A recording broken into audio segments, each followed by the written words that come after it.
Welcome, Yogesh ji, to this second part of our experiment that we started last week, the Peace Dispatch.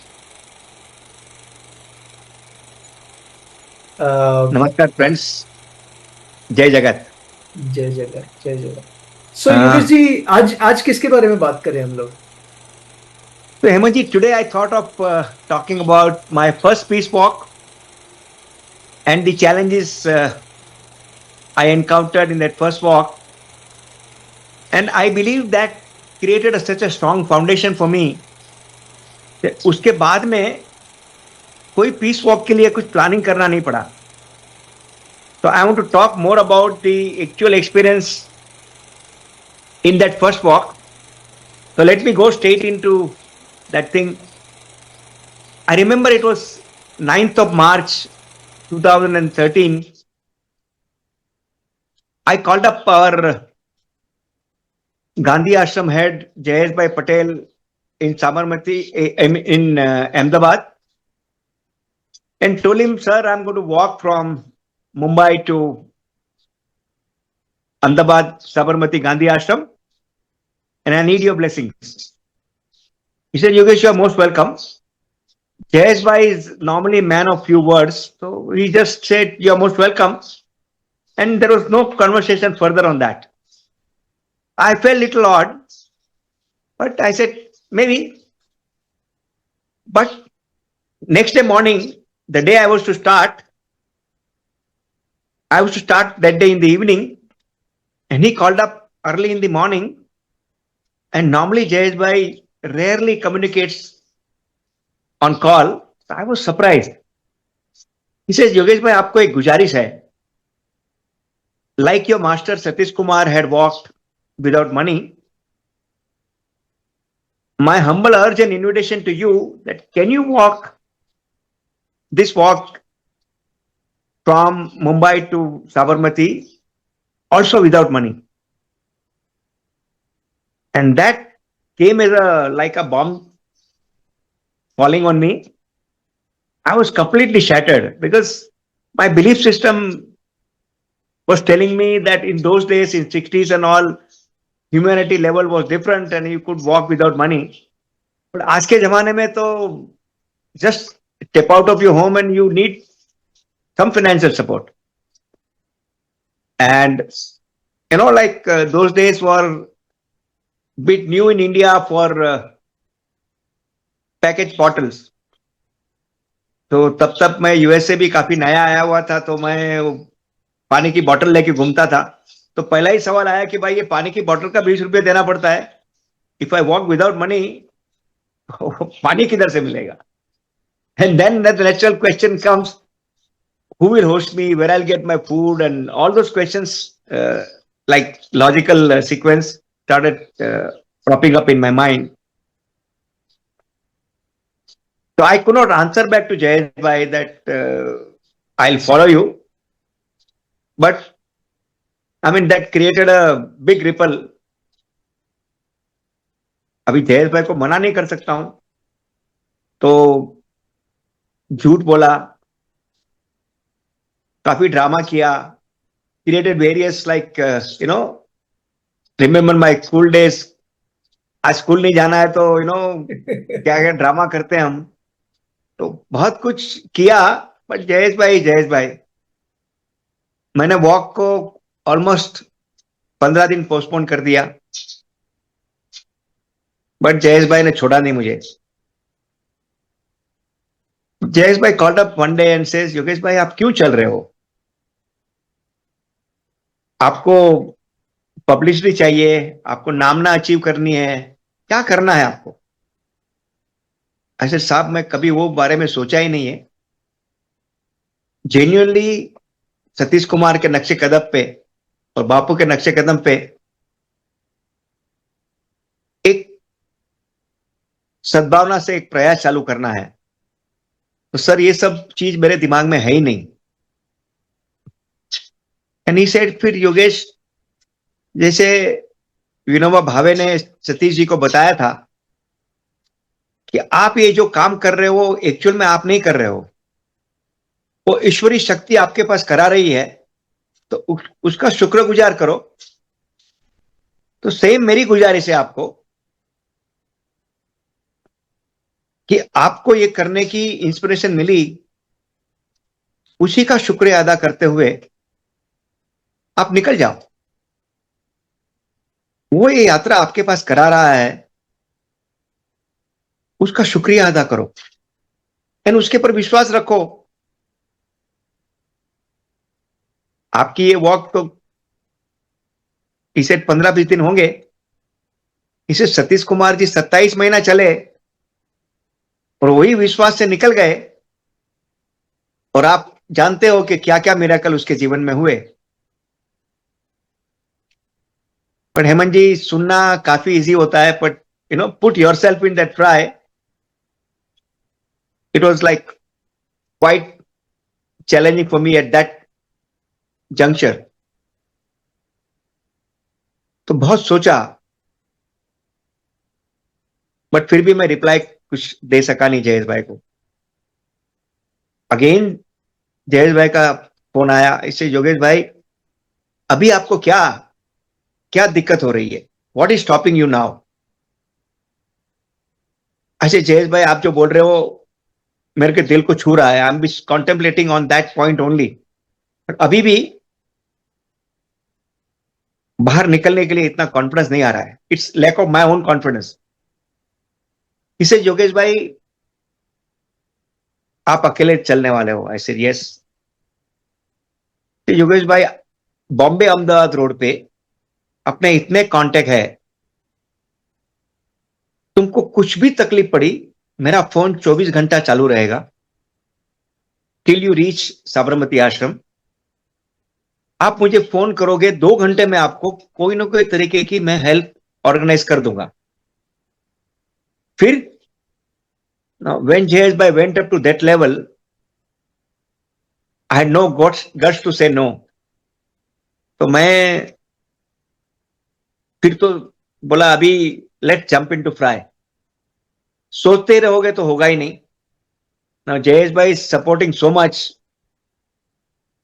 And ईश्वर का विश्वास रख के जो रास्ता दिखाया है, जो इंस्पिरेशन उससे मिली है, वो लेके निकल जाना है। तो हेमंत जी, आप बॉम्बे से हो, आप जानते हो 29 मार्च से चालू करना, बॉम्बे में क्या गर्मी होती है आपको पता है। और मैं मेरी जिंदगी की फर्स्ट लंबी यात्रा पे एकदम अकेला, एक बैकपैक में 2 पैर कपड़े, एक टोवेल एंड ब्रश डाल के निकलने की तैयारी की। आई मीन समटाइम इंसान का कैरेक्टर रियल ऐसी परिस्थिति में टेस्ट होता है। हमारा ड्राइवर था तभी विजय भाई यादव। विजय भाई बोलते हैं साहब आपने कभी कोई सामान उठाया नहीं है, आप इतना बैकपैक लेके अकेले इतनी धूप में चलोगे तो साहब आपसे नहीं होगा, आप क्यों जिद करते हो। सो डिस्करेजमेंट केम फ्रॉम विजय भाई, बट प्योर लव। ऐसे विजय भाई कुछ भी तकलीफ होगी तो you are the first guy I call you, कि मैं यहां हूं, मुझे आके पिकअप करो। परंतु सोचते रहूंगा, सोचने में ही मैंने इतने दिन गंवाए हैं, तो अभी प्लीज मुझे स्टॉप मत करो, जाने दो। काफी नाराज हुए, मगर उसने भी डिटर्मिनेशन देखा मेरा, तो बोलता है साहब कितना बजे आप निकलोगे कल। मैं बोला सुबह मैं तो 5:30-6 को निकल जाऊंगा, बिकॉज गर्मी के दिन है, before it becomes very hot I want to get going. फिर से साहब ठीक है मैं 5:30 को आ जाऊंगा। अच्छा नहीं विजय भाई, मैं अकेला जाने वाला हूं। इसे नहीं नहीं नहीं, मैं आपको आपके साथ करीब 2-4 घंटा चलूंगा तो मुझे भी विश्वास हो जाए कि भाई आप कंफर्टेबली चल रहे हो, तो फिर मैं वापस आ जाऊंगा, पर मैं आपके साथ चलूंगा। तो I was deeply touch by his love and care. और वही टाइम में हमारी ये कन्वर्सेशन में हमारी बड़ी बेटी भूमि ने सुना, तो बोलता है, डैडी मैं भी, जब तक विजय भाई आपके साथ चलेंगे तब तक मैं भी आपके साथ चलूंगी। And we decided to leave on a Saturday morning. It was 29th of March 2013, और सुबह 5:30 को हम मेरे कांदिवली के घर से निकले।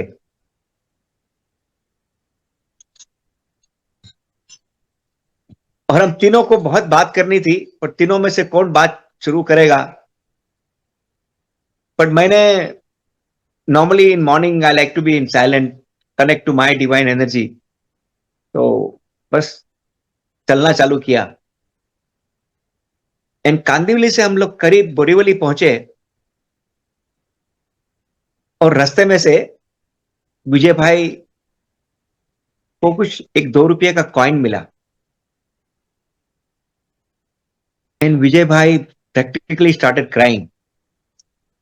इसे, योगेश भाई, ये ईश्वर की ब्लेसिंग है, और आप ये कॉइन लेके जाओ, और मुझे विश्वास है कि आपकी यात्रा संपन्न होगी। ये 2 रुपये का कॉइन मुझे देते हुए विजय भाई बहुत इमोशनल हो गए।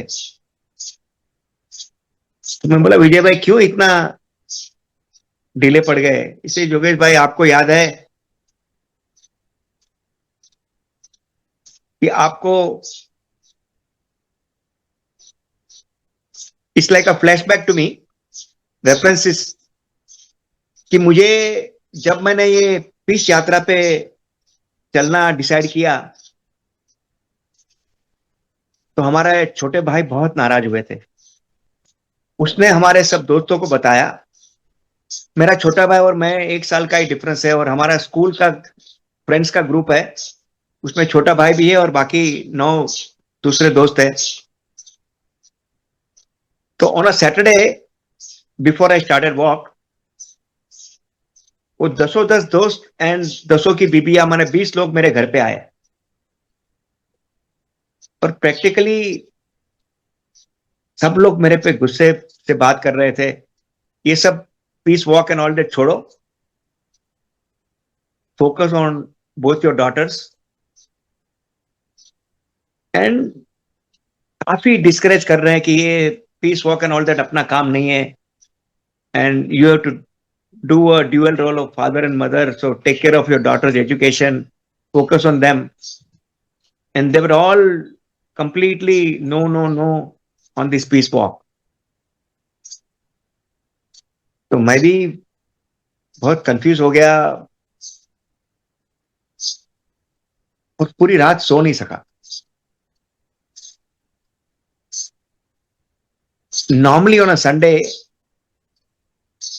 As a part of my preparation, मैं मेरे कांदिवली के घर से प्रभा देवी सिद्धि विनायक मंदिर तक वॉक करके जाता था। तो मैंने ईश्वर को प्रार्थना की कि आपकी ब्लेसिंग है, ऐसा मुझे कैसे लगे। मेरी ख्वाहिश है कि मैं करीब 4-4.5 घंटा चलना होगा। ड्यूरिंग दैट वॉक मुझे रास्ते से कुछ भी कॉइन मिलेगा तो मैं आपका आशीर्वाद समझूंगा, और उसके बाद में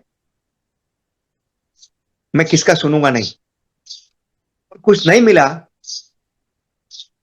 तो भी आपका आशीर्वाद सुनूंगा। और ये दोस्तों की जैसे गुजारिश है, मैं ये पीस वॉक का ख्याल मेरे दिमाग से निकाल दूंगा। तो बहुत ही एंथुजियाज्म से हेमंत जी मैं निकला। नॉर्मली, जैसे मैंने पहले बताया, मैं सुबह के टाइम में I don't like to talk, I want to focus on myself in my prayers. मगर वो दिन प्रेयर में दिमाग नहीं लग रहा था। आंखें रास्ते में कॉन्स्टेंटली कोई कॉइन मिलेगा इसी ख्वाहिश से उस पे ही फोकस हो रहा था। करीब 4:30 को निकला था और बहुत ही कंफर्टेबली चल के प्रभा देवी सिद्धि विनायक मंदिर के गेट तक पहुंचा। कुछ भी मिला नहीं रास्ते में, तो आंख में पानी आने लगा।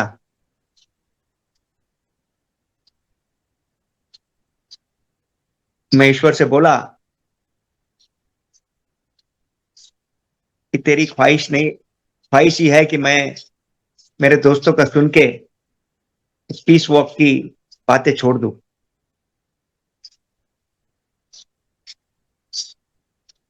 और ये छोड़ के बच्चों पे मैं ध्यान दूं। परंतु पता नहीं अंदर से कुछ हो रहा था। तो मैंने जूते निकाले। On a Sunday morning 9 o'clock there was not so much crowd. तो मैं मंदिर के अंदर गया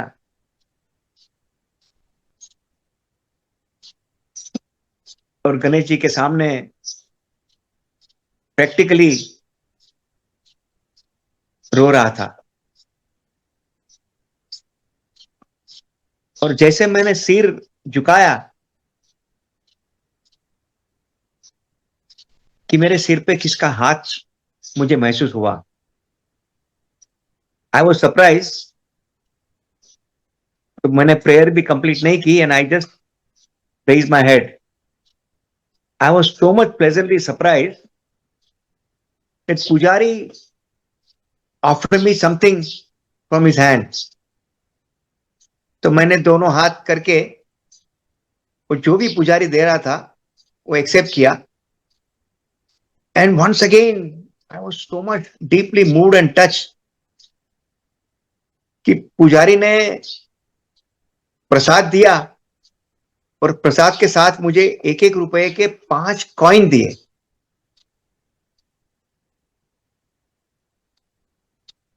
एंड रोना भी आ रहा था और हंसना भी आ रहा था। बहुत ही ज्यादा इमोशनल हो गया कि ईश्वर की क्या कृपा है।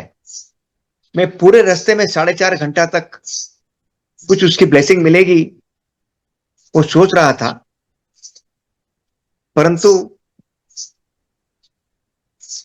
उसके बंदे के हाथ से उसने ब्लेसिंग भिजवाई। वो कभी मैं भूल नहीं सकता हूं मेरे जीवन में। जैसे हम जानते हैं कि हमारी हिंदू समाज में घर में कुछ पूजा होगी, कुछ फंक्शन होगा, हम ब्राह्मण को बुलाएंगे, हम उसे कुछ देते हैं। पर नॉर्मली कोई भी ब्राह्मण आपको पैसा देगा ऐसा तब तक कि मेरे जीवन में कभी मैंने सुना नहीं था। मगर ईश्वर की ब्लेसिंग ऐसी रही, नो राइम और रीजन, कंप्लीटली प्लेजेंट सरप्राइज। वो पुजारी ने मुझे प्रसाद तो दिया और प्रसाद के साथ 5 कॉइन दिए। वो बाहर आया तो विजय भाई पूछता, योगेश भाई आप क्यों रो रहे हो? मैं बोला, विजय भाई गाड़ी में बैठता हूं फिर आपको बात करता हूं। तो वो 5 में से 1 कॉइन में विजय भाई को दिया और विजय भाई को स्टोरी सुनाई कि ये सब दोस्तों ने ऐसा बोला था। तो मैंने ईश्वर को प्रार्थना की कि आज मैं चलूंगा सिद्धि विनायक तक और कोई कॉइन मिला तो मैं गणेश जी का आशीर्वाद मान के फिर किसका सुनूंगा नहीं। और वही सोच में चला और 4.5 घंटे में मुझे कुछ मिला नहीं। तो बहुत इमोशनल हो गया था मैं। परंतु मंदिर में पुजारी ने मुझे ये दिया तो विजय बाबू बहुत खुश हो गए। और वहां से फिर हम गाड़ी से हम मेरे वेलनेस सेंटर इलाज चले गए। तो उसको दिमाग में विजय भाई को बैठ गया था और जब बोरीवली से रास्ते में से 2 रुपए का कॉइन मिला तो विजय भाई को भी वो पुरानी याद आ गई और मेरे को भी बोला, योगेश भाई आपकी यात्रा में ईश्वर की ब्लेसिंग आपके साथ है और आप अभी खुशी से जाओ और मैं भी यहां से वापिस जाऊंगा और फिर भी बिना संकोच कुछ भी तकलीफ पड़ी तो मुझे फोन कीजिएगा। तो ये अनुभव से मैंने अकेले फिर चलना आरंभ किया, मगर इतना अंदर से विश्वास हो गया कि कोई शक्ति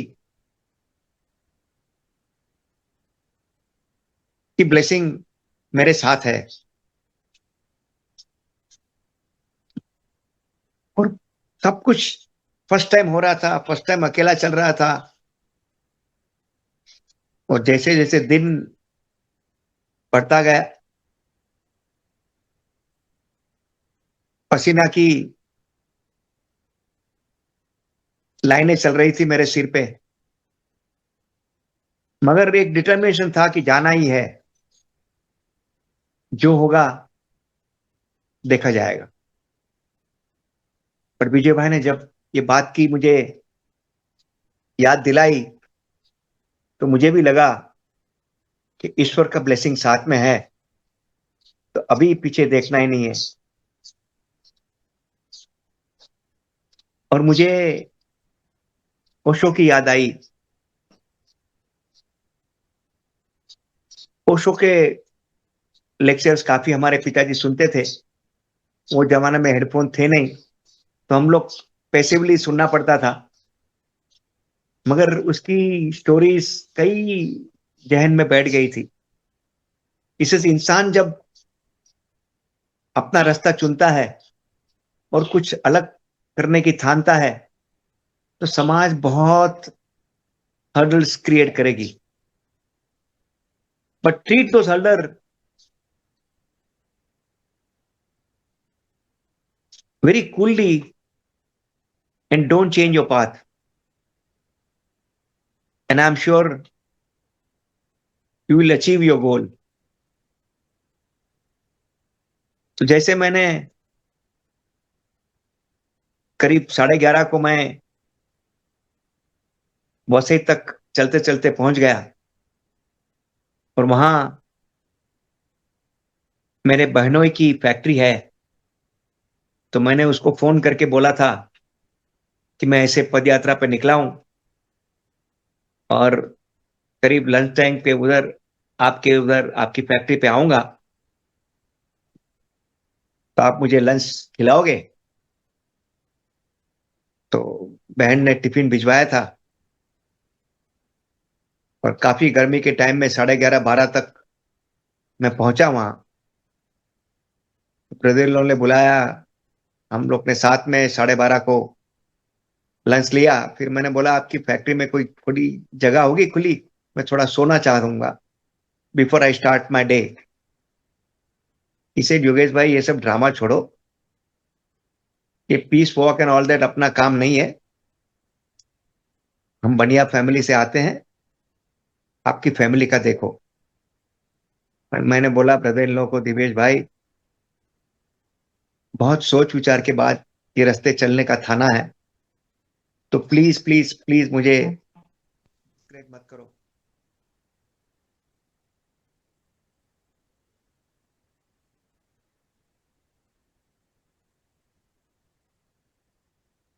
वो नाराज होकर रूम से चले गए तो मैं भी सोच में पड़ गया क्या करूं अभी। वो 2 मिनट में वापस आए और 4 न्यूज़पेपर लेके आए और मुझे चारों न्यूज़पेपर का हेडिंग दिखाया। उसने बताया देखो भाई, यहां से करीब 80 किलोमीटर मनोर करके एक विलेज आता है हाईवे पे, और वहां आजकल लोग रास्ते में पत्थर रख के, जैसे ही गाड़ी वाला आदमी गाड़ी खड़ा करेगा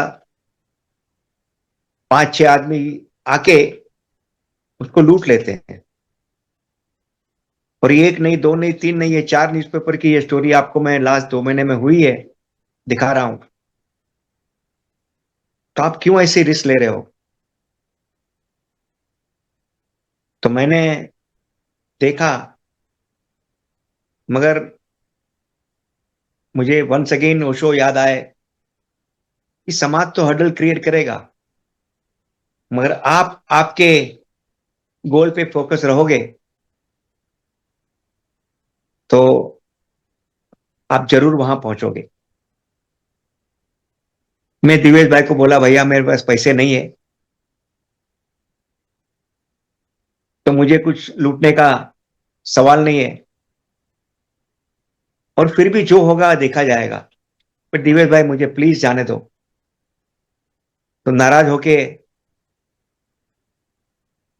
उसने भी बोला, ठीक है भाई, आपकी मर्जी। फिर 3:30 बजे वहां से निकल के, जैसे थोड़ी गर्मी कम हुई, मैं चलने लगा। और रियलिटी में चौथे दिन मनोर पहुंचा। एंड मेरे माइंड से तो वो आइटम निकल गई थी, मगर सडनली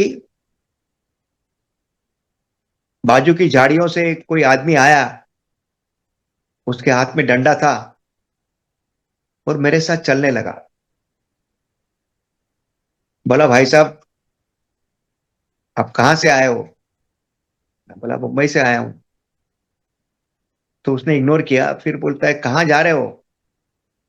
मैं बोला, मुझे अहमदाबाद गांधी आश्रम जाना है।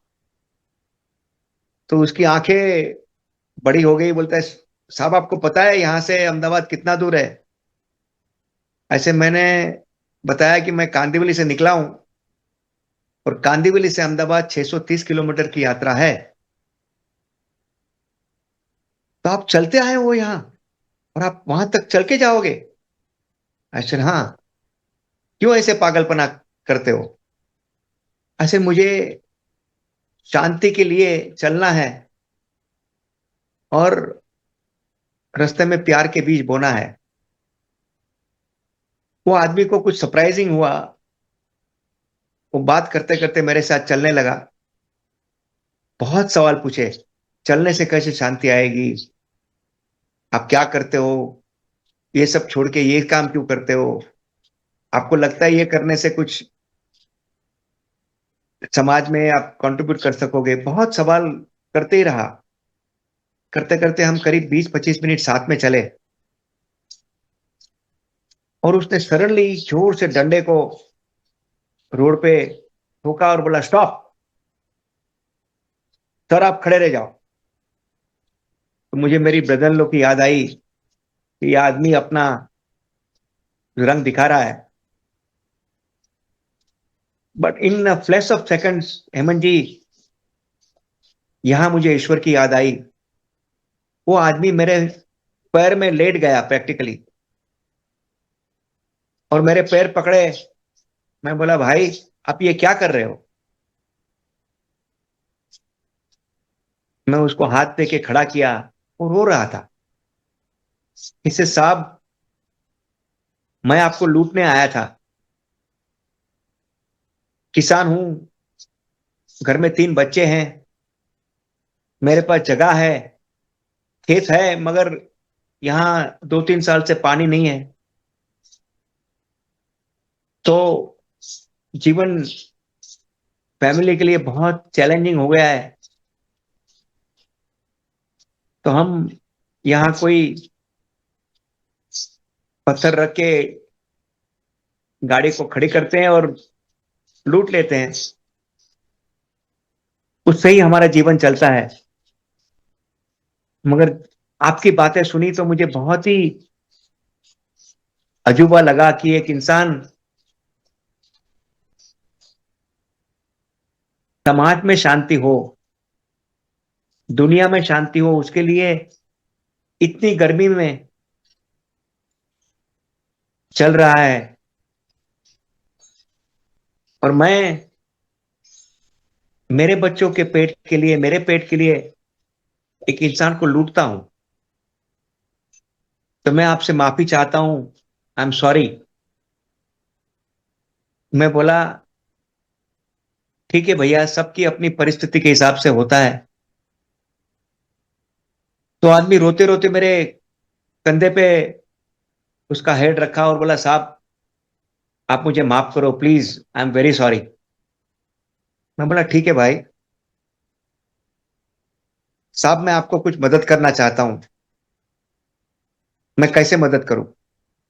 मैं बोला भाई, तूने ये तेरे डंडे से मुझे मारा नहीं, लूटा नहीं, वही तेरी बड़ी मदद हो गई।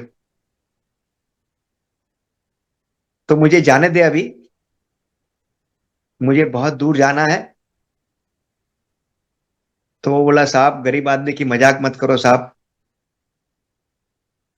Please allow me to serve you, help you. ऐसे दोस्त, मुझे पैसे तो नहीं चाहिए, आप कुछ खाना है तो दे दो मेरे को। फिर साहब, खाना तो मेरे पास भी नहीं है, उसकी सर्च में मैं खुद निकला हूं।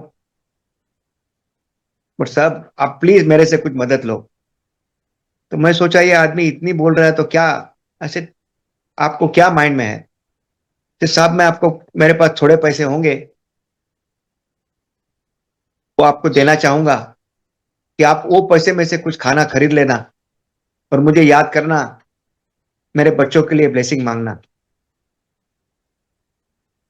तो मैं सोचा अभी इससे छुटकारा पाने का दूसरा कोई रास्ता नहीं है, एंड वो इतने प्यार से बोल रहा है तो ठीक है।